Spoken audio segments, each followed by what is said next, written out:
then you can do that thing in that moment, even if it's just for the day. Who cares? But if you do decide to change and be different, then you can commit to that and you can do that. The other day I stopped smoking weed. I've been a big stoner for so long. For so long I've been a big stoner, especially after my dad died. I was like smoking every single day for like a whole year after my dad died. And even when I did take a tea break, like I don't think since my dad died in 2020, I don't think I've ever stopped smoking weed longer than a month. And a couple weeks ago, I decided to quit completely. I decided to return my stoner badge, return my stoner identity. I'm no longer a stoner. I don't smoke weed. That's no longer something I identified with. I don't want to smoke weed. I actually don't want to smoke weed. I hope I don't smoke weed for the rest of the year and maybe longer. I don't know. Maybe I'll change my mind. Maybe tomorrow I'll decide to take a hit of someone's joint, but I don't think so. I don't think so because I don't want to smoke weed. I don't want to be a stoner anymore, and I don't want to smoke weed. I was so attached to weed in a way that was very unhealthy, I think. I was dependent on it. I was really dependent on it and trying to pacify myself and my feelings and my emotions through my relationship with marijuana. That's not to like say that weed is bad or villainize it or anything, but it's not all that great when you're dependent on it. And I don't want to like yuck anyone's yum, you know? Do you? But yeah, I decided to stop smoking weed a couple weeks ago, and I won't smoke weed for the rest of the year. And that's a promise that I'm making to myself. I'm no longer a stoner. I won't smoke weed for the rest of the year, and hold me accountable to that, because I woke up and decided that I didn't want to do it anymore. It doesn't add anything to my life. It in fact takes away from the person that I'm becoming, the person that I want to be, because I'm trying to live in frame 50, frame 70. I'm trying to be the best version of myself. And for right now, that means retiring a relationship with marijuana. And that's been amazing for me. That's been beautiful for me recently. I'm very proud of myself. I'm very proud of myself because it's not easy. It's not easy at all. And I mean, it's only been a few weeks now, but this time I'm very certain, like, this isn't just a tea break for me. This isn't just a little break. Like, no, I'm retiring. And I'm proud of myself for it. Because I'm genuinely trying to be a different person, a new person. I'm trying to transform my life in ways that I know will make me feel good and are already making me feel good. But it's not about feeling good. It's about stepping into this new version of myself, which hopefully is a version that's filled with love. And love always feels good, obviously. And I am filled with love. I already am filled with love. But these are the things I'm doing for myself so that I can be more of an embodiment of that version of myself that I am striving for. You can be a different version of yourself whenever you want. No one's holding you back. No one's tying you back. And also people's ideas of you, like, lately I've been really, like, very aware of people's ideas of me, how they view me, how they see me, how they treat me as a result. And it can be really uncomfortable. It can be really frustrating when people see you or treat you in a way that is not, that doesn't reflect who you actually are.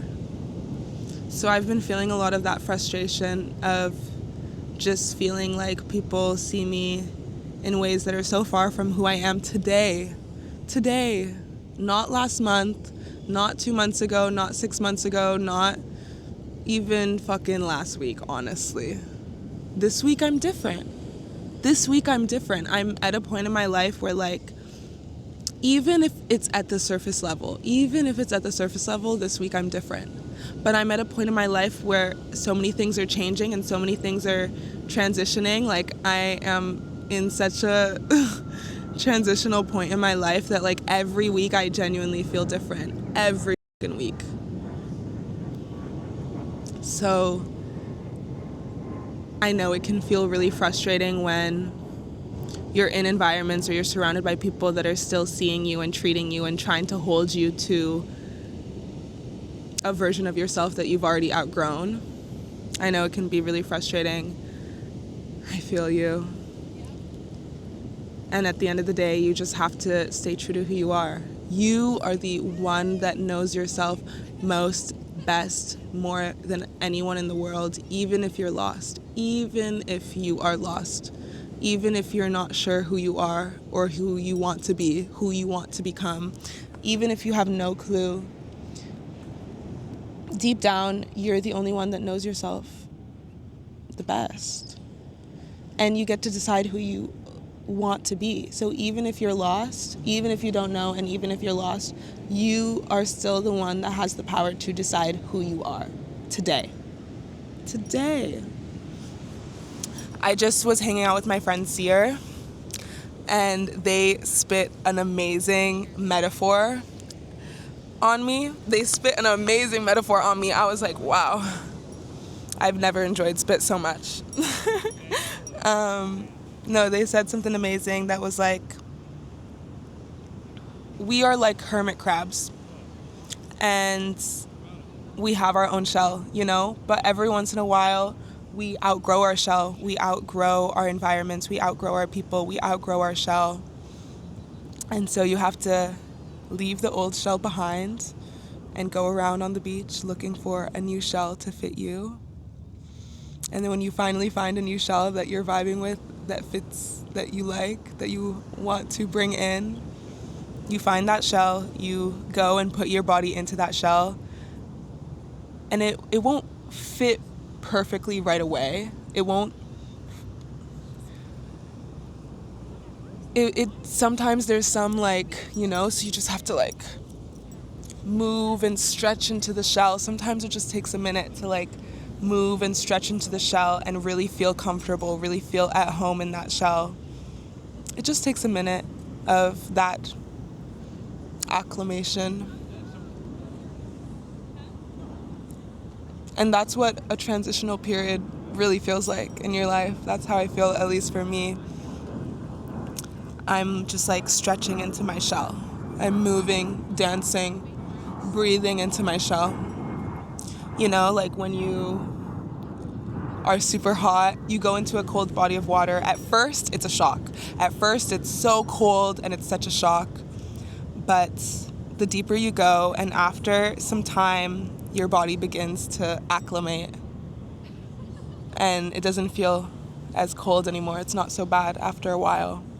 Your body acclimates to the new temperature. And same for when you're leaving that cold body of water and coming back to the temperature outside of the water. It takes your body a second to acclimate. And the temperature shift feels interesting. It feels strange sometimes. Sometimes it feels nice, but sometimes it's challenging and difficult and is uncomfortable. But it takes a second to acclimate, just like the hermit crab. It takes some time to acclimate to the new environment. And so don't be afraid, don't be scared when that acclimation period is happening, because it's temporary. It's changing. And you got this, and I got this, and we got this, and I love you. The divine in me sees the divine in you. Stay divine, stay love, stay blessed. I love you. Talk to you soon.